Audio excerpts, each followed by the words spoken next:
আসসালামু আলাইকুম ওয়া রাহমাতুল্লাহি ওয়া বারাকাতুহু। ইন্নাল হামদালিল্লাহ নাহমাদুহু ওয়া নুসাল্লি আলা রাসূলিহিল কারীম, আম্মা বা'দ। প্রশংসা মাত্রই আল্লাহ সুবহানাহু ওয়া তাআলার, যিনি আমাদেরকে সৃষ্টি করে সম্মানিত করেছেন, জলে স্থলে আরোহণ করিয়েছেন, হালাল স্বাস্থ্যসম্মত রিজিক দান করেছেন এবং অসংখ্য অগণিত সৃষ্টিকুলের উপর, সৃষ্টিজীবের উপর শ্রেষ্ঠত্ব প্রদান করেছেন। আলহামদুলিল্লাহ, আমি আবারও তার দরবারে শুকরিয়া আদায় করছি, যিনি এই জুমার দিনের শ্রেষ্ঠ ইবাদত জুমার সালাত, খুতবা শ্রবণ সহ আদায় করার তৌফিক দিয়েছেন।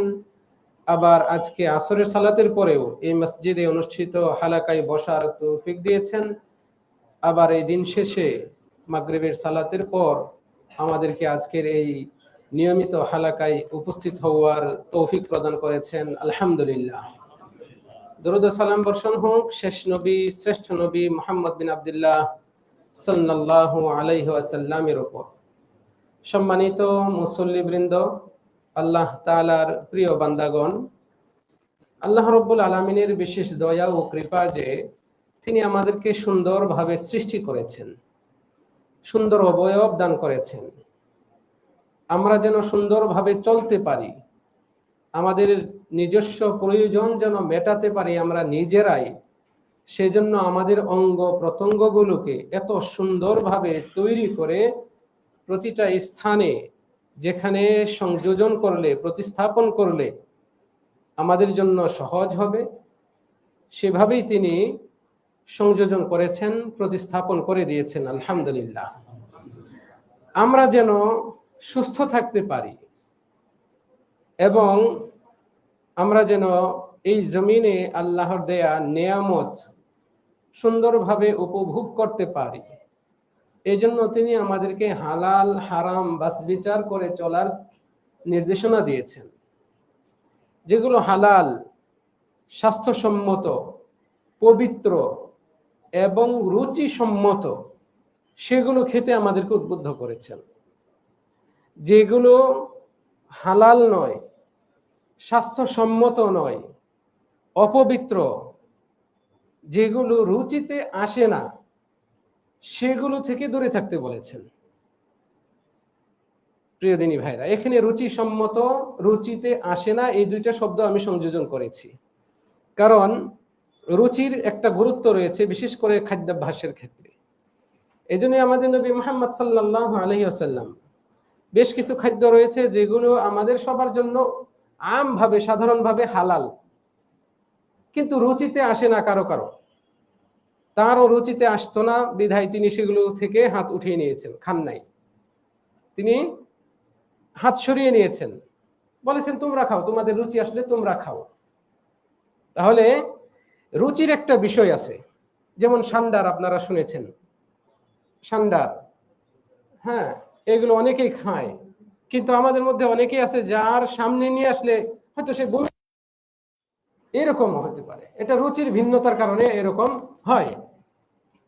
তো সম্মানিত দিনী ভাইয়েরা, আল্লাহ সুবহানাহু ওয়া তাআলা আমাদেরকে এত সুন্দরভাবে এই বিষয়গুলো আমাদেরকে দান করেছেন, এগুলো পুরোটাই আল্লাহর পক্ষ থেকে আমাদের জন্য নিয়ামত, তার দয়া, অনুগ্রহ, রহমত। আমাদের জন্য যে সমস্ত বিষয় ক্ষতিকারক, এরকম সব কিছুই আমাদের উপর আল্লাহ রাব্বুল আলামিন হারাম করেছেন। সব কিছুই যা বান্দাদের জন্য ক্ষতিকারক, তা বান্দাদের উপর হারাম। উহিল্লা লাকুমুত তাইয়্যিবাত, তোমাদের জন্য যা ভালো, পবিত্র, উপকারী, স্বাস্থ্যসম্মত, রুচিসম্মত, সব এই তাইয়্যিবাতের ভেতরে আসবে, এগুলো তোমাদের জন্য হালাল করা হয়েছে। ওয়া ইউহাররিমু আলাইকুমুল খাবাইস, তিনি তোমাদের উপর যা খবিশ, অপবিত্র, অপছন্দনীয়, রুচিহীন, অস্বাস্থ্যকর, ক্ষতিকারক, এসব কিছু তোমাদের উপর হারাম করে দিয়েছেন। আল্লাহু আকবার। আমরা আজকের আলোচনায় এমনই দুইটা বিষয় নিয়ে আলোচনা শুনবো, যে দুটা বিষয় ইসলাম আমাদের উপর হারাম করেছে। আমাদের এখানে নিয়মিত আলোচনা হয় কবিরা গুনাহ সম্পর্কে। আমরা গত আলোচনাতে কবিরা গুনাহ সম্পর্কিত 3টা বিষয় শুনেছিলাম সংক্ষিপ্তভাবে। এর মধ্যে একটা হচ্ছে শাসক কর্তৃক জনগণের উপর জুলুম করা, অত্যাচার করা, জনগণের সাথে প্রতারণা করা, ক্ষমতার অপব্যবহার করা, দুর্নীতি জড়ানো, এই সম্পর্কিত আমরা শুনেছিলাম। অনুরূপভাবে শুনেছি যে অহংকার, গর্ব, দাম্ভিকতা, অহমিকা প্রদর্শনের কুফল, এই বিষয়টি আল্লাহর কাছে সবচেয়ে অপছন্দনীয় বিষয়গুলোর অন্যতম। আমরা জেনেছিলাম যে পৃথিবীতে যে সমস্ত অপরাধ এর সূচনা হয়েছিল, যে অপরাধগুলোর দ্বারা, এইগুলোর মধ্যে প্রথম অপরাধ যা পৃথিবীতে সংঘটিত হয়েছিল সেটা হচ্ছে অহংকার করা, দাম্ভিকতা দেখানো। পৃথিবীতে প্রথম যে অপরাধ হয়, পাপ সংঘটিত হয়, সেটা হচ্ছে এটা। আদম আলাইহিস সালাতু ওয়াস সালামকে সিজদা করতে বলা হয়েছিল, সে সিজদা করেনি, ইবলিস সিজদা করেনি, অহংকার করেছিল। সম্মানিত দিনী ভাইরা, অনুরূপভাবে আমরা গত আলোচনায় শুনেছিলাম মিথ্যা সাক্ষী দেওয়ার কুফল সম্পর্কে। জেনেছি যে মিথ্যা সাক্ষ্য দেওয়া এটাও কবিরা গুনাহ। এটা এমন কবিরা গুনাহ যার পেছনে আরো বহু কবিরা গুনাহ জড়িত হয়ে যায়। মিথ্যা সাক্ষ্য দেওয়ার সাথে আরো অনেকগুলো কবিরা গুনাহ রয়েছে, জড়িত রয়েছে। এত মারাত্মক অপরাধ যে রাসূল সাল্লাল্লাহু আলাইহি ওয়াসাল্লাম 3টা পৃথিবীতে সবচেয়ে মারাত্মক গুনাহ উল্লেখ করেছেন, তার মধ্যে এটাকে উল্লেখ করেছেন। আলা ওয়া শাহাদাতুজ জুর, জেনে রাখো, সাবধান, মিথ্যা সাক্ষ্য দেওয়াও কবিরা গুনাহ, মারাত্মক কবিরা গুনাহ। এইভাবে রাসূল সাল্লাল্লাহু আলাইহি ওয়াসাল্লাম সতর্ক করেছেন। আমরা এরই ধারাবাহিকতায় আজকে প্রথমে যে বিষয়টি নিয়ে আলোচনা করব সেটি হচ্ছে মদ পান করা, শুরবু আল খামর, মদ পান করা, এটাও কবিরা গুনাহ। কোরআন, সুন্নাহ, উম্মতের আলেমগণের ইজমা, কোরআন, সুন্নাহ, ইজমা দ্বারা প্রমাণিত যে মদ এই উম্মতের জন্য একেবারে হারাম। যে মদ পান করে সে কবিরা গুনাহ করে, যে মদ পান করে সে অস্বাস্থ্যকর অপবিত্র বস্তু খায়, যে মদ পান করে তার জন্য পৃথিবীর অন্য যে কোনো নিকৃষ্ট কাজ এর দ্বার উন্মুক্ত হয়ে যায়। যে মদ পান করে সে আল্লাহ এবং তার রাসূলের সাথে বেয়াদবিমূলক আচরণ করতেও পিছপা হয় না, কারণ এই সময় তার ব্রেন লোপ পায়। সম্মানিত দিনী ভাইরা, আল্লাহ রাব্বুল আলামিন মহাগ্রন্থ আল কোরআনে যে বিষয়গুলোকে, যে খাবারগুলোকে অপবিত্র বলেছেন, এগুলোর মধ্যে অন্যতম হচ্ছে এই মদ। বরং খাদ্য হিসেবে আল্লাহ তাআলা মানে মানুষ যা খায় এই জাতীয় বস্তু যেগুলোকে তিনি অপবিত্র বলেছেন, এরকম কেবল এই একটা বিষয় আমার জানা মতে। আর অন্যান্য অনেক বিষয়কে আল্লাহ তাআলা হারাম করেছেন। ইন্নামাল মাইতাতু ওয়াদ-দামু ওয়া লাহমুল খিনজির, এই যে এই বিষয়গুলো, ইন্নামা হাররামা আলাইকুমুল মাইতা ওয়াদ-দাম ওয়া লাহমাল খিনজির, আল্লাহ তাআলা এগুলোকে হারাম করেছেন, যেগুলো মানুষ খায়, অথচ ইসলামের দৃষ্টিতে আল্লাহর কাছে হারাম। তিনি হারাম বলেছেন, কিন্তু রিজস, অপবিত্র, নোংরা বলে আখ্যায়িত করেছেন এই মদকে।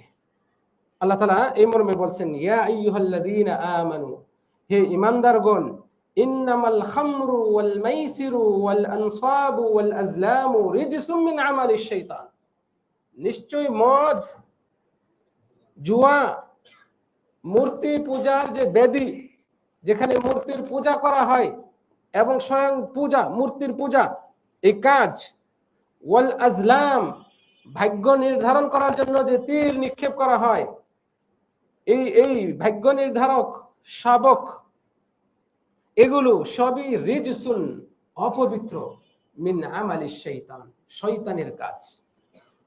আল্লাহ 2টা কথা বলছেন এখানে, এগুলো অপবিত্র এবং শয়তানের কাজ। কাজে এ থেকে স্পষ্ট যে কাজগুলো আল্লাহ রাব্বুল আলামিন এখানে উল্লেখ করলেন, এগুলোর প্রথমেই উল্লেখ করেছেন আল খামর, ইন্নামাল খামরু, মদ। তাহলে মদ এটা শয়তানের কাজ, মানে শয়তানের খাদ্য, এবং মদ অপবিত্র। কাজে মদ এটা কোনো মুমিনের খাদ্য হতেই পারে না, কোনো বিলাসিতার পাত্র বা ব্যবহৃত বস্তু হিসেবে তার কাছে থাকতেই পারে না কোনো মুমিনের কাছে, যেহেতু এটাকে আল্লাহ বলেছেন অপবিত্র। কোনো মুমিন এটাকে তার ঘরে আনতে পারে না, কোনো মুমিন এটাকে স্বেচ্ছায় জেনে বুঝে তার হাতে উঠাতে পারে না, মুখে দেওয়া পেটে ঢালা তো দূরের কথা। আল্লাহ রাব্বুল আলামিন আমাদেরকে হেফাজত করুন।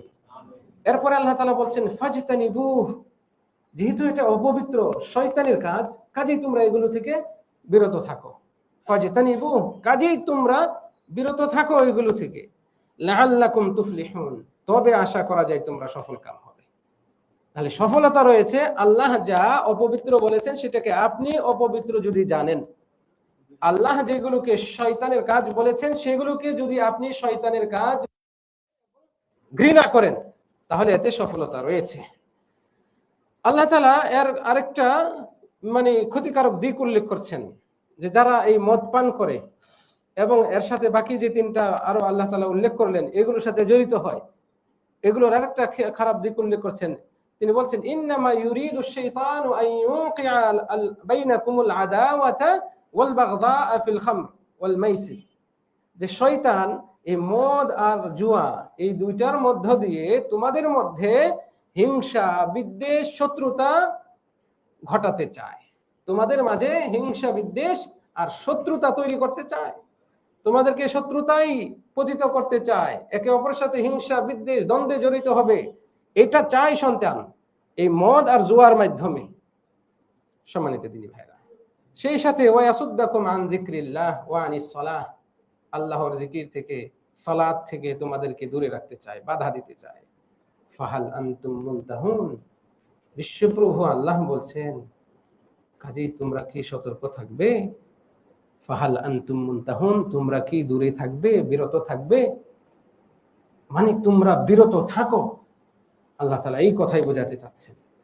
এইভাবে মদ জুয়ার ক্ষতিকারক দিক আল্লাহ তাআলা উল্লেখ করার পরে বলছেন ফাহাল আনতুম মুনতাহুন, কাজেই তোমরা এগুলো থেকে দূরে থাকো, অবশ্যই তোমরা এগুলো থেকে দূরে থাকো। মদ পান করা এটা কোনোভাবেই মুমিনের লক্ষণ হতে পারে না। মদ এমন একটা জিনিস যা ব্যক্তির জন্য, ওই মদখোরের জন্য পৃথিবীর সব নিকৃষ্ট কাজ পাপের দুয়ারকে উন্মুক্ত করে দেয়। সে তার বোন, তার মা, তার স্ত্রী, পার্শ্ববর্তী মহিলা, এই বাছবিচার তার ভেতরে থাকে না। কে বাবা, কে ছেলে, কে মুরব্বী আর কে ছোট, এইটা বাছবিচার করার মতো ক্ষমতা তার ভেতরে থাকে না। সকাল সন্ধ্যা দুপুর রাত জোহর আসর মাগরিব এশা ফজর কোনো কিছুই তার এইখানে কাজ করে না। তাহলে এই ব্যক্তির দ্বারা কি না ঘটতে পারে? যার ঘরে মদখুর রয়েছে তার ঘরে সব ধরনের অনিষ্টতা রয়েছে। যার ঘরে মদের আড্ডা বসে সেই ঘরে দুনিয়ার যত অপকর্ম রয়েছে সেগুলো সংগঠিত হতে পারে। অতএব সাবধান, সতর্ক। টাকা পয়সা হলেই একটু চেক করে আসি, একটু ঘুরে আসি, দেখে আসি কেমন স্বাদটা নিয়ে আসি না। যে বন্ধু আপনাকে ডাকে ওই বন্ধু আপনার বন্ধু নয়, এটা হচ্ছে মিন আমালিশ শয়তান, শয়তানের কাজ। ও শয়তান আপনার বন্ধু রূপে আপনার কাছে এসেছে আপনাকে তার পথে নিয়ে আসার জন্য।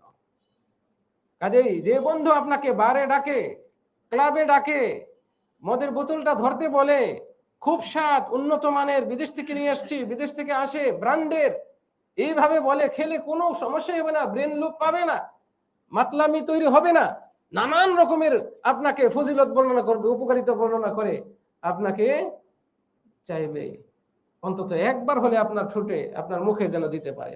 স্বাদটা দেখ কিরকম দোস্ত, এভাবে বলবে, দেখ দোস্ত স্বাদটা দেখ, একবার দেখ, শুধু আমি তোর খাইতে বলতেছি না, একটা ঢুক নে, এইভাবে বলবে আপনাকে। আপনার ক্লোজ ফ্রেন্ড যে, যার সাথে আপনি বেশি উঠা বসা করেন, মস্করা করেন, সে যদি ওইটা তো অভ্যস্ত হয় আপনাকে গর্তে ফেলেই ছাড়বে, নাউজুবিল্লাহ।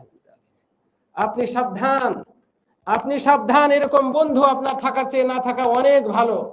সৎসঙ্গ স্বর্গবাস, অসৎসঙ্গ সর্বনাশ। রাসূল সাল্লাল্লাহু আলাইহি ওয়াসাল্লাম বলছেন, যে সৎসঙ্গ গ্রহণ করে তার উদাহরণ হচ্ছে একজন আতরওয়ালার নেই। একজন সৎসঙ্গীর উদাহরণ হচ্ছে আতরওয়ালার নেই। তুমি যদি আতরওয়ালার সঙ্গ নাও, হয়তো তুমি তার কাছ থেকে আতর কিনবে, নচেত সে তোমার হাতে গায়ে একটু আতর লাগিয়ে দিবে। এই দুইটার কোনোটা না হলেও তার সঙ্গ নেওয়াতে অন্তত আতরের ঘ্রাণটা তুমি পাবে। এটা হলো ভালো বন্ধুর লক্ষণ, উপকারিতা।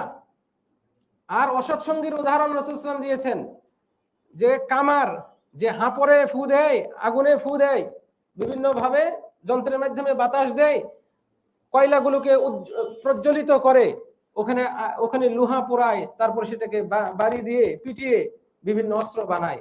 আর এই কাজটা করার সময় আগুনের স্ফুলিঙ্গ উড়ে উপরে উড়ে, যারা বিড়িখোর, নিয়মিত বিড়ি খায়, সিগারেট খায়, ইলেকট্রিক সিগারেটের কথা বলছি না, এই যে এই হাতে ধরে যেগুলো আগুন সামনে একেবারে স্পষ্ট দেখা যায়, তারা, তাদের কাপড় আপনি সালিম পাবেন না, নিরাপদ মানে পুরোপুরি মানে ত্রুটিমুক্ত পাবেন না।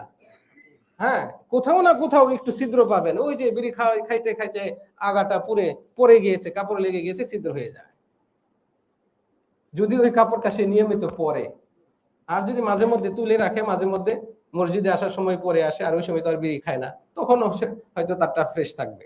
কিন্তু যে কাপড়টা নিয়মিত পরে আর বিড়ি খায় ওইটা গায়ে দিয়ে, ওই কাপড় আপনি পাবেন না, ত্রুটিমুক্ত পাবেন না, মানে ছিদ্র থাকবে একটা দুইটা। তো এরকম যে হাঁপড়ের কাছে যায়, কামারের কাছে যায়, ওখানে বসে, হয় কাপড়টা আপনার পুড়ে যাবে, এরকম আগুনের একটা স্ফুলিঙ্গ এসে আপনার গায়ে লাগবে, কাপড়ে লাগবে, আপনার ক্ষতিগ্রস্ত হবেন। যদি তা না হয়, অন্তত ওই জায়গার যে একটা গন্ধ, ভ্যাপসা পরিবেশ, যেটা সাধারণ মানুষ অপছন্দ করে, ওই অপছন্দনীয় বাতাস পরিবেশ আপনি পাবেন, যেটা আপনার জন্য মানে স্বাস্থ্যকর নয়, সুখদায়ক নয়। সম্মানিত দিনী ভাইয়েরা, কাজেই আমরা এই বিষয়টিকে গুরুত্ব দিই। আল্লাহ রাব্বুল আলামিন আমাদেরকে তৌফিক দান করুন। বলছিলাম যে এই মদ পান করা, মদে আসক্ত হওয়া, এটা শরীয়তের দৃষ্টিতে কবিরা গুনাহ। বরং হাদিসে আসছে, রাসূল সাল্লাল্লাহু আলাইহি সাল্লাম বলছেন, আশ্চর্য হবেন, তিনি বলছেন, ইজতানিবু আল খামরা, তোমরা মদ থেকে দূরে থাকো, মদকে পরিহার করে চলো। ফাইন্নাহা উম্মুল খাবাইস, কেননা মদ হচ্ছে যত খবিশ কাজ রয়েছে, নিকৃষ্টতা রয়েছে, এগুলোর উৎস, মূল। অর্থাৎ যে ব্যক্তি মদ খায় বা মদ পান করে মদে আসক্ত হয়, তার ভেতরে সব ধরনের অপরাধ থাকতে পারে, এটা তার জন্য সহজ হয়ে যায় তখন।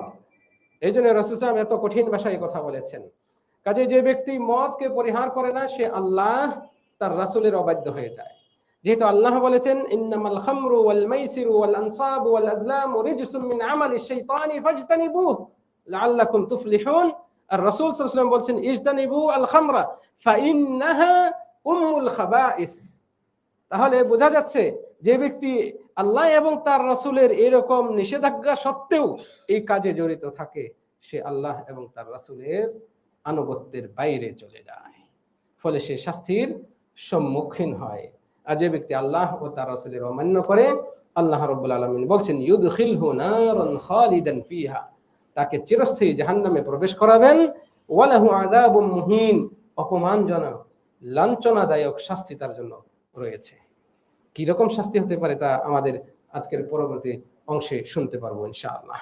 সম্মানিত দিনী ভাইয়েরা, আব্দুল্লাহ ইবনে আব্বাস রাদিয়াল্লাহু আনহু হতে বর্ণিত, তিনি বলছেন, যখন আল্লাহ রাব্বুল আলামিন ওই আয়াতের মাধ্যমে মদকে হারাম করে দিলেন, তখন সাহাবারা অলিতে গলিতে সবাই বাড়ি থেকে বের হয়ে আসলো। শোনার পরে, ঘোষণা শোনার পরে, আয়াতটা শোনার পরে একে অপরের সাথে সাক্ষাৎ হয় আর বলে যে মদ হারাম করে দেওয়া হয়েছে। মদে আসক্তি হওয়ার অপরাধকে শিরকের সাথে তুলনা করা হয়েছে। শিরকের সাথে বরাবর করে আল্লাহ রাব্বুল আলামিন উল্লেখ করেছেন। কিভাবে? ইন্নামাল খামরু ওয়াল মাইসিরু ওয়াল আনসাবু ওয়াল আজলাম, এই যে আনসাব মূর্তি পূজার বেদী, ওয়াল আজলাম আর বিভিন্ন তীর নিক্ষেপ করে ভাগ্য নির্ণয় করা, এগুলো আকীদার সাথে সম্পৃক্ত, এবং ওখানে যদি আপনি কল্যাণ অকল্যাণ মনে করেন, তাহলে এগুলো সবই শিরকের সাথে সম্পৃক্ত। ফলে মূর্তি পূজা, এটা তো সরাসরি শিরক। আবার ভাগ্য নির্ধারণের ওই যে তীর নিক্ষেপ করা, ওইটাও শিরক। এই শিরকের সাথে আল্লাহ রাব্বুল আলামিন মদের কথা উল্লেখ করেছেন, জুয়ার কথা উল্লেখ করেছেন। এইভাবে তারা বুঝেছেন যে শিরক যেহেতু এত বড় অপরাধ, আর ওটার সাথে মিলিয়ে আল্লাহ রাব্বুল আলামিন মদের কথা বলেছেন, কাজে এটাও জঘন্যতম অপরাধ। এই জন্যই আমরা ইতিহাস থেকে, নবী মুহাম্মদ সাল্লাল্লাহু আলাইহি সাল্লামের হাদিসগুলো থেকে প্রায় প্রমাণ পাই যে যখন এই ঘোষণা আসে, অর্থহীন ভাবে সাহাবাগণ মেনে নিয়েছেন। রাস্তা মদে সয়লাব হয়ে যায়, বৃষ্টির মতো ভিজে যায় রাস্তা অলিগলি, এগুলো মদের মদ তারা ফেলে দিয়েছিল ঘৃণা করে, এবং আল্লাহর এই নির্দেশনা, যে নির্দেশনার মাধ্যমে তিনি মদকে হারাম ঘোষণা করেছেন, এটার প্রতি পূর্ণ আত্মসমর্পণ করে। সম্মানিত দিনী ভাইরা, আব্দুল্লাহ বিন উমর রাদিয়াল্লাহু আনহু বলছেন, রাসূল সাল্লাল্লাহু আলাইহি সাল্লাম বলছেন, ওয়া কুল্লু খামরিন হারামুন। একটু মনোযোগ দিয়ে শুনবেন। তিনি বলছেন যে প্রত্যেক মাদকতা তৈরি করে, নেশা তৈরি করে এরকম বস্তুই হচ্ছে মদ। যা কিছু মাদকতা, মাতলামি, নেশা তৈরি করে সেগুলোই হচ্ছে মদ, আর প্রত্যেক মদই হারাম। ওয়া কুল্লু খামরিন হারামুন, আর প্রত্যেক মদ বা নেশা দ্রব্যই হচ্ছে হারাম।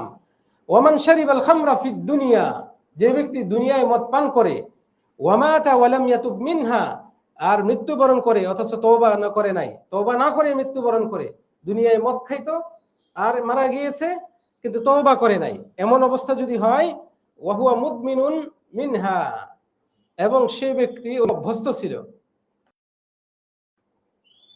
লাম ইয়াশুল আখিরাহ, আখিরাতে সেই ব্যক্তি আর ওই শরাব পান করার সুযোগ পাবে না। মানে কি? রাসূল সাল্লাল্লাহু আলাইহি ওয়াসাল্লাম বলছেন, যে ব্যক্তি দুনিয়ায় মদ পান করে, দুনিয়ায় মদ্যপ অবস্থায় থাকে, তওবা না করে যদি মারা যায়, তাহলে সেই ব্যক্তি আর পরকালে মদ পাবে না, শরাব পাবে না। এর মানে হচ্ছে, বোঝার চেষ্টা করবেন, এটাকে হালকা মনে করবেন না, বরং জান্নাতে জান্নাতীদেরকে আল্লাহ রাব্বুল আলামিন যা দিয়ে আপ্যায়ন করাবেন, সেগুলো কত উচ্চাঙ্গ মানের হতে পারে। এই আপ্যায়ন করার যে আইটেমগুলো থাকবে, তার মধ্যে একটা আইটেম হবে শরাব, মদ। কিন্তু সেই মদ আর দুনিয়ার মদ এক নয়। নামে এক, কিন্তু গুণে, মানে, স্বাদে এক নয়, কর্ষিমকালেও এক নয়, তফাৎ রয়েছে। আল্লাহ রাব্বুল আলামিন জান্নাতীদের জন্য আপ্যায়ন করাবেন এই শরাব দিয়ে, মদ দিয়ে। দুনিয়াতে যে ব্যক্তি এটা খেয়ে ফেলে, সেই ব্যক্তি পরকালে তা থেকে বঞ্চিত হবে। এটা একটা ব্যাখ্যা। দ্বিতীয়, যেহেতু এটা জান্নাতীদের খাদ্য, ফলে তাকে বলা হয়েছে সে জান্নাতে, সে আর ওই পরকালে মদ পাবে না, সে পান করতে পারবে না, তার মানে সেই ব্যক্তি জান্নাতে যেতে পারবে না। চিন্তা করে দেখেছেন কোন দিকে ইঙ্গিত করা হয়েছে? সে জান্নাতেই তো যেতে পারবে না।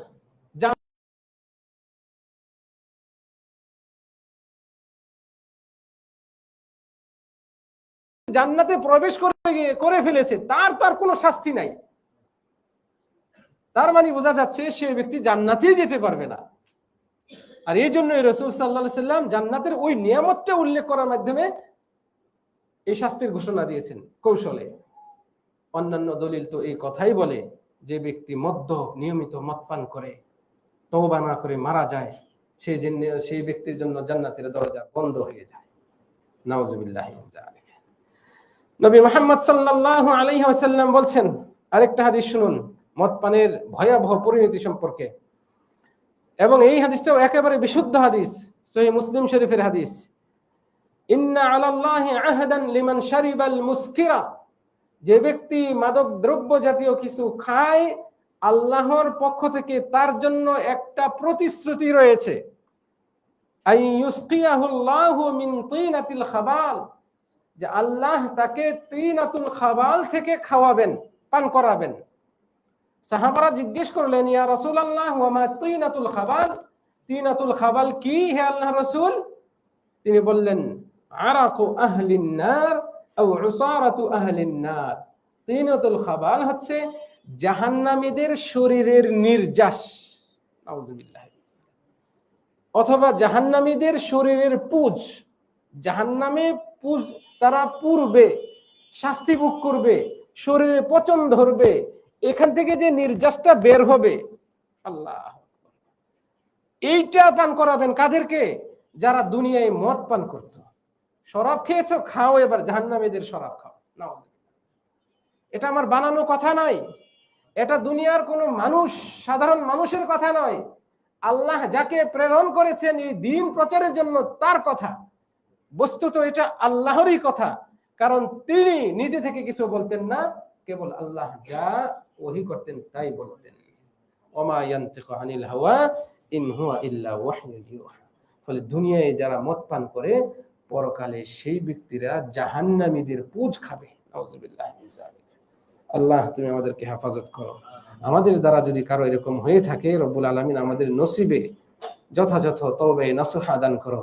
আল্লাহুম্মা আমিন।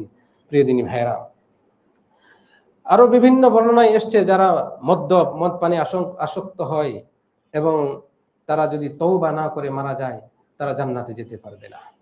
যে কথাটা একটু আগেও বলেছি, তার মধ্যে দলিল শুনুন। রাসূল সাল্লাল্লাহু আলাইহি ওয়াসাল্লাম বলছেন, লা ইয়াদখুলুল জান্নাতা আকুন ওয়ালা মুদমিনু খামরিন। যে পিতামাতার অবাধ্য সন্তান সে জান্নাতে যাবে না, যে মদ পানে অভ্যস্ত সে ব্যক্তিও জান্নাতে যাবে না। আরেক riwayate এসেছে রাসূল সাল্লাল্লাহু আলাইহি ওয়াসাল্লাম বলছেন, তিন শ্রেণীর মানুষের উপর আল্লাহ রাব্বুল আলামিন জান্নাতকে হারাম করে দিয়েছেন।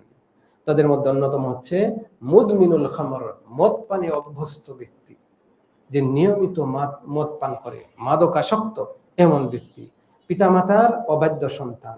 3 নাম্বার হচ্ছে দাইয়ুস ব্যক্তি, যে ব্যক্তি নিজের পরিবারে অপকর্ম অশ্লীলতাকে সমর্থন দেয়। দেখছে তার স্ত্রী নানান জায়গায় চলে যাচ্ছে, নানান জনের সাথে ঘুরছে, তার বাড়িতে কবর পুরুষরা আসছে, নিজের মেয়ে যার সাথে ইচ্ছা মিশছে, যাকে ইচ্ছা তাকে বাসায় নিয়ে আসছে, দেখেও না দেখার ভান ধরে, অথচ তারই খায়, তারই পরে, তারই সবকিছু ভোগ করছে, অথচ সে ন্যূনতম শাসন করে না। এর চেয়ে বড় দাইয়ুস আর কে হতে পারে? এইরকম ব্যক্তির জন্য জান্নাত একেবারে হারাম। এটা আমাদের নবী মুহাম্মদ সাল্লাল্লাহু আলাইহি ওয়াসাল্লামের ঘোষণা। সম্মানিত দিনী ভাইয়েরা, রাসূলুল্লাহ সাল্লাল্লাহু আলাইহি ওয়াসাল্লাম বলছেন, অথচ জান্নাতের সুগন্ধি, জান্নাতের সুঘ্রাণ 500 বছরের দূরত্ব থেকে শোনা যায়। 500 বছরের দূরের রাস্তা, এত দূর থেকে জান্নাতের সুঘ্রাণ পাওয়া যাবে, আর এই ব্যক্তি জান্নাতের ধারে কাছেও যেতে পারবে না।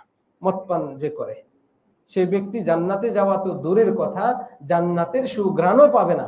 রাসূল সাল্লাল্লাহু আলাইহি ওয়াসাল্লাম বলছেন, অথচ জান্নাতের সুঘ্রাণ 500 বছরের দূরত্ব থেকে, এত বছরের পথ, এমন দূরত্ব থেকে জান্নাতের সুঘ্রাণ পাওয়া যায়। কিন্তু মদ্যপ ব্যক্তি জান্নাতে যাওয়া তো দূরের কথা, এর সুঘ্রাণও পাবে না। আল্লাহ রাব্বুল আলামিন আমাদেরকে হেফাজত করুন। সম্মানিত দিনী ভাইরা, শুনে আশ্চর্য হবেন, মদ এতটাই নিকৃষ্ট, এতটাই অপছন্দনীয় শরীয়তের দৃষ্টিতে, যে মদের সাথে যারা আছে, যা কিছু আছে, সব কিছুকে লানত করা হয়েছে। একটা গাছ, এই গাছের কত শাখা প্রশাখা থাকে, ডানে বামে উপরে নিচে, হ্যাঁ, পিছনে সামনে কত শাখা প্রশাখা থাকে। এই মদ নামক গাছের যত শাখা প্রশাখা আছে, যে খায়, যে অর্ডার দেয়, যে অর্ডার কাটে, যে লিখে, যে নিয়ে আসে ঢেলে দেয়, যে ব্যক্তি পরিবহন করে, যে প্যাকেটজাত করে, যে ব্যক্তি ওই ওই মদের যে উপাদানগুলো এগুলো তৈরি করে, যে অমুক কারখানায় সাপ্লাই দিতে হবে, লাভ বেশি, এইভাবে এর সাথে সম্পৃক্ত যত মানুষ আছে, যত লোক আছে, সবাইকে লানত করা হয়েছে। কতটা জঘন্য অপরাধ হতে পারে যে এর সাথে সম্পৃক্ত ব্যক্তি মদ খাচ্ছে না, আপনি মদ খাচ্ছেন না, কিন্তু আপনি ট্রাকে করে, ওই পিকআপে করে, ভ্যানে করে মদের চালানটা নিয়ে যাচ্ছেন। আপনি মদ খাচ্ছেন না, কিন্তু মদের বারে আপনি চাকরি করেন। মদ খাচ্ছেন না, যারা মদ খেয়ে ওই পেয়ালাগুলো রেখেছে, ওই পেয়ালাগুলো ধোয়ার কাজ আপনার, আপনি শুধু ধন, জানেন যে এটা মদের পাত্র, পরিষ্কার করতেছেন। আপনি মদ খাচ্ছেন না, কিন্তু মদের অর্ডারটা দেওয়া হচ্ছে, আপনি বিলটা কাটছেন, টাকাটা নিচ্ছেন এভাবে। অথবা আপনি মদ খান না, বাসায় চাকরি করেন, বাসায় কাজের লোক, মদটা পাত্রতে গ্লাসে ঢেলে দিচ্ছেন, স্যারের সামনে দিয়ে আসছেন। সবগুলো সমান অপরাধী, সবগুলো সমান অপরাধী। আপনি না খেয়ে খাওয়ার লোকের সমান অপরাধী। নাউযুবিল্লাহ মিন যালিক। আল্লাহ আমাদেরকে হেফাজত করুন।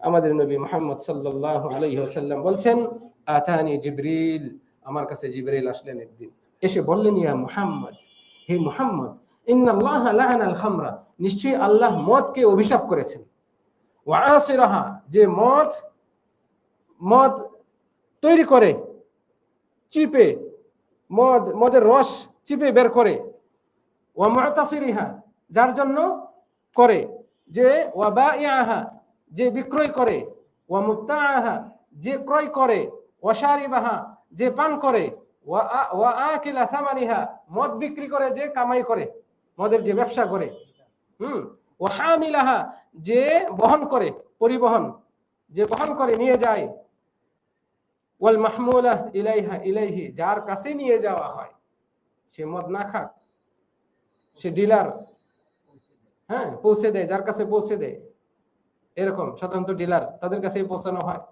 ওয়াসাকিহা, যে ঢেলে দেয়, ও মুস্তাকিহা, যার জন্য ঢেলে দেওয়া হয়, সবাইকে আল্লাহ রাব্বুল আলামিন লানত করেছেন।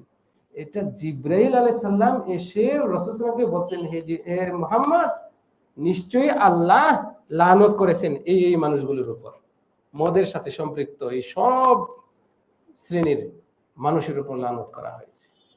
আল্লাহ রাব্বুল আলামিন আমাদেরকে হেফাজত করুন। সম্মানিত দিনী ভাইয়েরা, আরো শুনে আশ্চর্য হবেন, যারা মদ খায়, মদ পানে অভ্যস্ত, এমন ব্যক্তিরা যদি অসুস্থ হয়, তাদেরকে দেখতে যেতে নিষেধ করা হয়েছে। অসুস্থ রোগী, তাকে আপনি দেখতে যাবেন, এটা তো ইসলামের একটা সৌন্দর্য। রাসূল সাল্লাল্লাহু আলাইহি ওয়াসাল্লাম ইহুদি ছেলে, যে অসুস্থ যুবক ইহুদি অসুস্থ, তাকেও দেখতে গিয়েছেন। কিন্তু আপনি কি জানেন যে মদ পান করে সে মুসলিম ব্যক্তি, সে কালেমা পাঠ করলে তাকেও দেখতে যেতে নিষেধ করা হয়েছে। তাহলে কত জঘন্য অপরাধ এটা! মদ পান করে যে ব্যক্তি, এমন ব্যক্তিকে দেখলে যে আপনি সালাম দিবেন, এটাও নিষেধ করা হয়েছে। আপনার সালামের দাম আছে, সম্মান আছে, মর্যাদা আছে। এত অপবিত্র নোংরা ব্যক্তিকে আপনি সালাম দিয়ে এই সালামকে কলুষিত করবেন না। আল্লাহ তাআলা বলছেন, এই মদ হচ্ছে রিজসুম মিন আমালিশ শাইতান ফাজতানিবু। আল্লাহ রাব্বুল আলামিন এইভাবে বলেছেন। কাজেই এতদ সত্ত্বেও যে মদ পান করে এই ব্যক্তি সালাম পাওয়ার যোগ্যতা হারিয়ে ফেলে, এই ব্যক্তি অসুস্থ হলে আপনি তার সেবা শুশ্রূষা করতে যাবেন, 1 কেজি 2 কেজি ফল নিয়ে যাবেন, এটাতেও নিষেধ করা হয়েছে। আব্দুল্লাহ বিন আমর ইবনুল আস রাদিয়াল্লাহু আনহু, প্রসিদ্ধ একজন সাহাবী, তিনি বলছেন, লা তাউদু শুরাবাল খামর, মদ পান করে যে তোমরা তাদেরকে দেখতে যেও না। ইযা মারিজু, তারা যদি অসুস্থ হয় দেখতে যেও না। আর ইমাম বুখারী রাহিমাহুল্লাহ তিনি বলছেন যে ইবনে উমর রাদিয়াল্লাহু আনহু বলেছেন, লা তুসাল্লিমু আলা শারাবাতিল খামর, মদ্যপ ব্যক্তিদেরকে তোমরা সালাম দিও না। যে মদ পান করে, এরকম মদ পানে অভ্যস্ত ব্যক্তিদেরকে সালাম দিও না। খুব কঠিন একটা বিষয়। আল্লাহ রাব্বুল আলামিন আমাদেরকে সঠিক বুঝ দান করুন। সম্মানিত দিনী ভাইয়েরা, এই মদের সাথে সম্পৃক্ত হবে যত মাদক দ্রব্য রয়েছে সব, আবারও বলছি, মদের সাথে যুক্ত হবে যত রকমের মাদক দ্রব্য রয়েছে সব। কাজেই সীসা, হাশিশ, তামাক দিয়ে তৈরি গাঁজা, এই জাতীয় যত রকমের মাদক দ্রব্য রয়েছে, হেরোইন, আমরা এটাকে অন্য ভিন্ন ভিন্ন নাম দিই, কেউ ডাইল বলে, হ্যাঁ, আরো কত কি নাম আছে। আর দুনিয়ার এই আধুনিক দুনিয়ায় আরো কত রকমের এই মাদক দ্রব্য তৈরি করা হয়েছে, এমনও নাম যেগুলো আমরা ইংলিশে পড়তেও পারি না। এক কথাই, মাদক দ্রব্য যে নামেই হোক না কেন, যে আঙ্গিকেই হোক না কেন, যে মুরুকেই আপনার সামনে বাজারে আসুক না কেন, ইসলাম একেবারে হারাম ঘোষণা করেছে। এই ক্ষেত্রে ইসলামের দর্তহীন ঘোষণা হচ্ছে, কুল্লু মুস্কিরিন হারামুন, প্রত্যেক মাদকতা তৈরিকারী বস্তুই হারাম। ইসলামের দর্তহীন ঘোষণা হচ্ছে, মা আসকারা কাসীরুহু ফাকালিলুহু হারাম, যা বেশি পরিমাণে খেলে, ব্যবহার করলে, শুকলে, ঘ্রাণ নিলে মাদকতা তৈরি করে, মাতলামি নিয়ে আসে, নেশা তৈরি করে, তা অল্প পরিমাণ খাওয়া, শুকা বা ঘ্রাণ নেওয়া, ব্যবহার করাও হারাম। এগুলো হচ্ছে সূত্র। নচেত আপনি গাঁজার কথা হাদিসে পাবেন না, কোরআনে পাবেন না। হেরোইনের কথা কোরআনে পাবেন না, হাদিসে পাবেন না। কিন্তু হাদিসে পাবেন সূত্র। সূত্রটা কি? যা অল্প খেলে বা ব্যবহার করলে বা শুকলে মাদকতা তৈরি হয়, তা বহু পরিমাণে করলেও একই, এবং তা হারাম। আর প্রত্যেক মাদকতা তৈরিকারী বস্তুই হচ্ছে হারাম। এগুলো হচ্ছে সূত্র। এই সূত্রই হচ্ছে আমাদের দলিল। সম্মানিত দিনী ভাইয়েরা, আমরা অবশ্যই সতর্ক হই, এই নোংরা বিষয়টিকে আমরা পরিহার করে চলার চেষ্টা করি। আল্লাহ রাব্বুল আলামিন আমাদেরকে তৌফিক দান করুন। আমি ইনশাআল্লাহ আর 7-8 মিনিটে আরেকটা বিষয় একেবারে গুরুত্বপূর্ণ এবং আমাদের সমাজে অনেক মানুষের সাথে জড়িত, নাউযুবিল্লাহি মিন যালিক, এই বিষয়ে আলোচনা করে আমার আজকের আলোচনা শেষ করব। দ্বিতীয় আরেকটি কবিরা গুনাহ হচ্ছে আল মাইসির, জুয়া, যাকে আরবিতে হাদিসের ভাষায় কিমার বলা হয়েছে। জুয়া, এটাকে ইংলিশে ক্যাসিনো বলা হয়। আমরা জুয়া, এটা বহু শুনেছি। জুয়া কোনো নির্দিষ্ট খেলা না, এই জুয়া কিন্তু বহু খেলা আছে, সেই খেলার মধ্যে ধরনের কারণে ওইটা জুয়া হয়। আল্লাহ রাব্বুল আলামিন যে আয়াতের মাধ্যমে মদ হারাম করেছেন, ঠিক সেই আয়াতের মাধ্যমেই জুয়াকেও হারাম করেছেন। আল্লাহ তাআলা বলছেন ইন্নামাল খামরু ওয়াল মাইসিরু, নিশ্চয়ই মদ এবং জুয়া শয়তানের কাজ, অপবিত্র, কাজেই এটা থেকে তোমরা বিরত থাকো। কাজেই এই জুয়াটাও মদের মতোই হারাম, যদিও এটা খাদ্যদ্রব্য না, মানুষের কাজের মাধ্যমে এটা প্রকাশ পায়, এমনকি এটার মাধ্যমে এমন কিছু ইনকাম করে যা সে তার খাদ্যদ্রব্য হিসেবে ব্যবহার করে, গ্রহণও করে। সম্মানিত দিনী ভাইয়েরা, জুয়া আমরা সহজে চিনব কিভাবে? এর একটা সূত্র রয়েছে, মুহাদ্দিসিনগণ ফুকাহে কেরাম উল্লেখ করেছেন। প্রত্যেক যে কোনো খেলায় অর্থের লেনদেন রয়েছে। জিতলে অর্থ পাবে, হারলে জরিমানা দিতে হবে। এই জিনিসটা যে কোনো খেলার মধ্যে রয়েছে, সেটাই হচ্ছে জুয়া। নচেত মূলত খেলাধুলা এগুলো বৈধ, মুবাহ, খেলতে পারেন। আপনি ক্রিকেট খেলেন, আপনি ফুটবল খেলেন, আপনি এই খেলেন, হাডুডু খেলেন, উমুক খেলেন, তুমুক খেলেন, এগুলো সাধারণত এগুলো জায়েজ, খেলতে পারেন। আপনার ব্যায়ামের জন্য, শরীরটাকে ফিট রাখার জন্য, একটু মানসিক প্রশান্তির জন্য, নাশাতাতের জন্য, উদ্যমতার জন্য, বিনোদনের জন্য খেলতে পারেন। কিন্তু যদি এখানে বাজি থাকে, হারলে দিতে হবে, জিতলে এটা পাবে। যে হারে সে ক্ষতিগ্রস্ত হয়, যে জিতে সে লাভবান হয়। এই হলো সূত্র। যেই খেলার মধ্যে এইটা পাওয়া যাবে সেটাই হচ্ছে জুয়া, সেটাই হচ্ছে জুয়া। হার জিত থাকবে, খেলা মানে হার জিত থাকবে, এটা কিন্তু জুয়া না। হার জিত হলেই জুয়া না, কিন্তু হার জিতের ভেতরে মাধ্যমে লাভবান হওয়া, ক্ষতিগ্রস্ত হওয়া, ওইটা হচ্ছে জুয়া। আল্লাহ আমাদেরকে সঠিক বুঝদান করুন। কাজেই আমাদের সমাজে যে সমস্ত জুয়া প্রচলিত ব্যাপক হারে, এগুলোর মধ্যে অন্যতম হচ্ছে পাশা খেলা, তারপরে দাবা খেলা, ক্যারাম খেলা, এই যে তাস খেলা, হ্যাঁ, তারপরে এই জাতীয় আরো অনেক রয়েছে।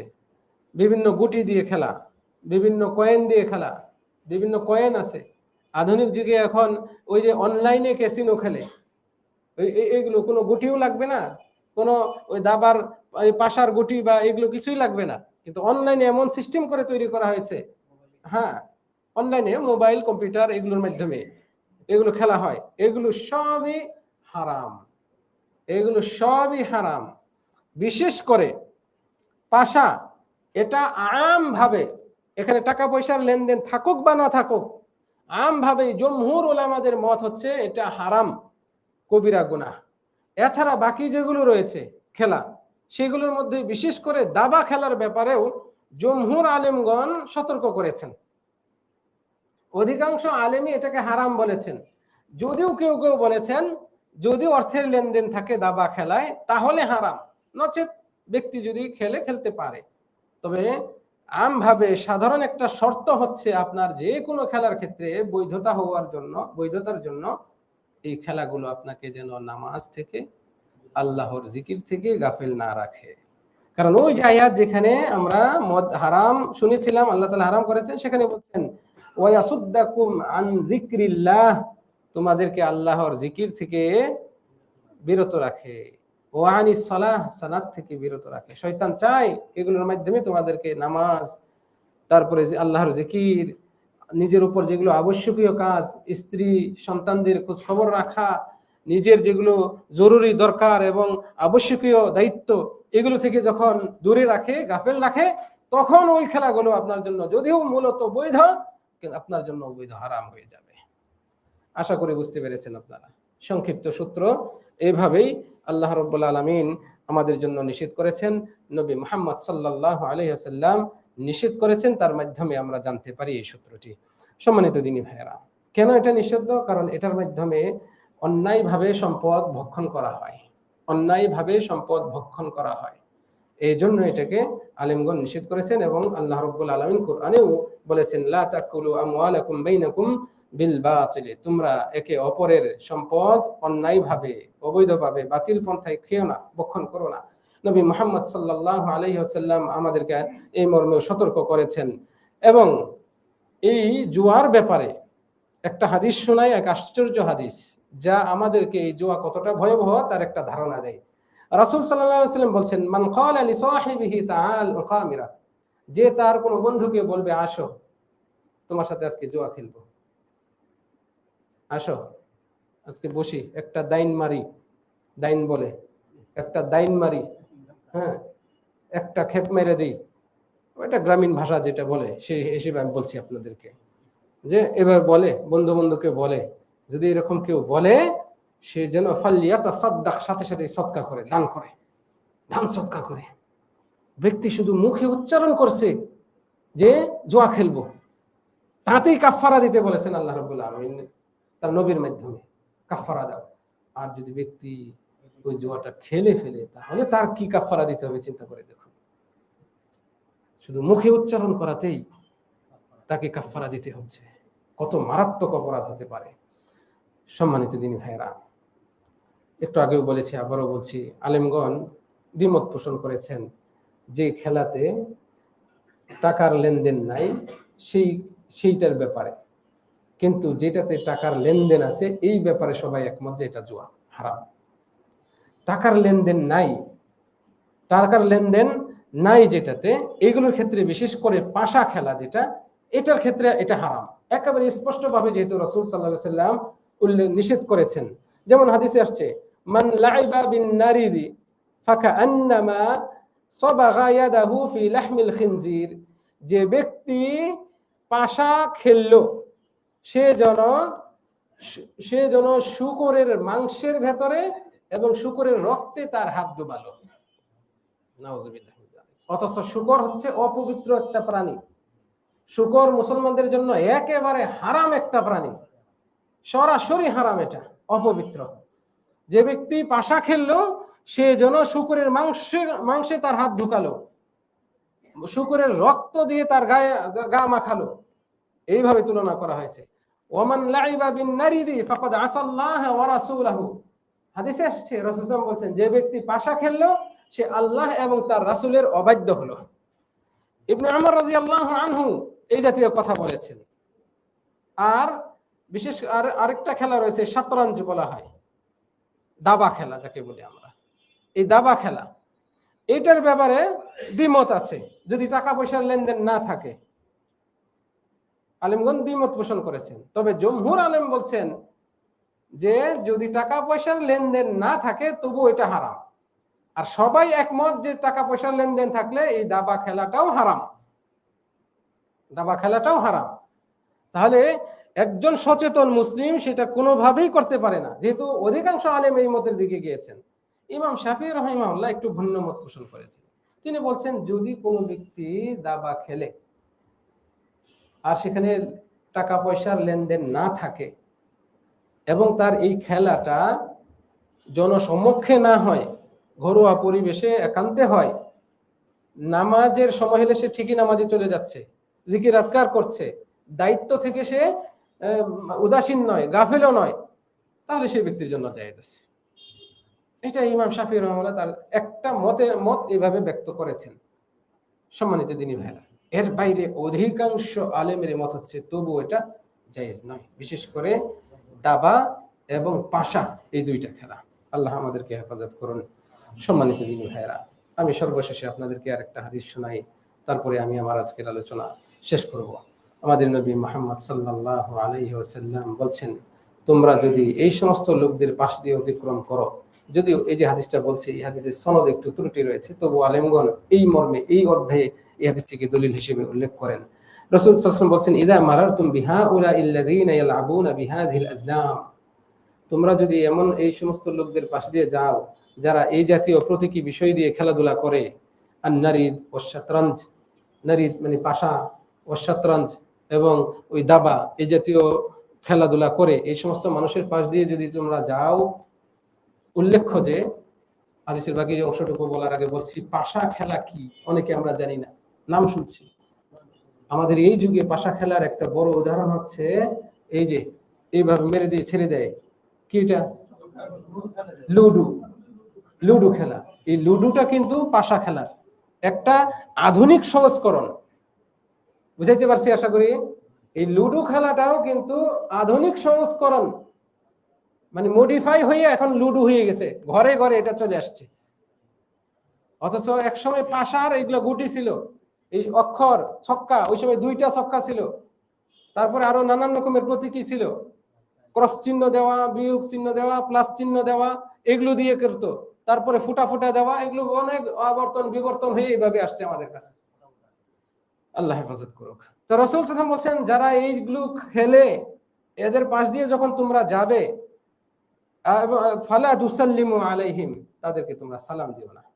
ফাইন্নাহুম ইযা ইজতামাউ, যখন তারা এই খেলায় জমা হয়, জমায়েত হয়, ওয়া কাবু আলাইহা, এবং সেটাতে তারা একেবারে জড়িয়ে যায়, জাআহুমুশ শাইতান বিজুনুদিহি, শয়তান তার যত সাঙ্গপাঙ্গ রয়েছে তাদেরকে নিয়ে তাদের পাশে চলে আসে, শয়তান তাদের সঙ্গী হয়ে যায়। কাজেই তোমরা এদের পাশ দিয়ে গেলে সালাম দিও না। যাচ্ছেন, ওই টাস খেলতেছে, আপনি সালাম দিয়ে যাবেন, যতই পরিচিত হোক না বলেও সালাম দিবেন না। ক্যারাম খেলতেছে, সালাম দিবেন না। লুডো খেলতেছে, সালাম দিবেন না। এরকম যেগুলো শরীয়ত বিরোধী খেলা, এবং যেখানে আপনি জানছেন যে এরা এখানে এই জাতীয় খেলে, এখানে লটারি চলে, এখানে টাকা পয়সার লেনদেন চলে, আপনি নিজেকে ওগুলোর সাথে জড়িত করবেন না। তাদেরকে সালাম দিলেন মানে তাদেরকে সম্মান দেখালেন, তাদের সম্মান পাওয়ার যোগ্যতাই চলে যায়। অতএব সতর্ক হতে হবে আমাদেরকে। আল্লাহ রাব্বুল আলামিন আমাদেরকে কোরআন এবং সুন্নাহের আলোকে জীবন যাপন করার তৌফিক দান করুন। যা পবিত্র আমাদের জন্য হালাল সেগুলো গ্রহণ করার তৌফিক দান করুন। যা আল্লাহর সন্তুষ্টি নিয়ে আসে সেগুলো পালন করার তৌফিক দান করুন। যে কথা ও কাজে আল্লাহ রাব্বুল আলামিন সন্তুষ্ট হন, কেবল সেগুলোই যেন আমরা আমাদের মুখ দিয়ে বের করতে পারি, আল্লাহ তাআলা তৌফিক দান করুন। যে কথা ও কর্মে আল্লাহ রাব্বুল আলামিন অসন্তুষ্ট হন, নবী মুহাম্মদ সাল্লাল্লাহু আলাইহি সাল্লামের সুন্নতের অবমাননা হয়, এই সমস্ত কথা, কাজ, কর্ম সবগুলো যেন পরিহার করে চলতে পারি, আল্লাহ তাআলা আমাদেরকে তৌফিক দান করুন। রব্বুল আলামিনের কাছে কামনা করি, রব্বুল আলামিন আমাদেরকে যাবতীয় কবিরা গুনাহগুলো থেকে বিরত থাকার, ঘৃণা করে চলার তৌফিক দান করুন। আমাদের এই আয়োজনে যারা সহযোগিতা করছেন, নানানভাবে উৎসাহ উদ্দীপনা দিচ্ছেন, রব্বুল আলামিন সকলকে উত্তম বিনিময় দান করুন। আপনারা যারা উপস্থিত হয়েছেন, রব্বুল আলামিন আপনাদের সকলের আমলনামায় এমন মজলিসে বসার পূর্ণ ফজিলত লিপিবদ্ধ করুন এবং এটাকে আমার নাজাতের ওসিলা করে দিন, এই কামনা রেখে আমি আজকের আলোচনা শেষ করছি। আকুলু কওলি হাযা ওয়া আস্তাগফিরুল্লাহ লি ওয়া লাকুম ওয়া লিসাইরিল মুসলিমিনা মিন কুল্লি যামবিন ফাস্তাগফিরুহু ইন্নাহু হুয়াল গফুরুর রহিম। আসসালামু আলাইকুম ওয়া রাহমাতুল্লাহি ওয়া বারাকাতুহু। لا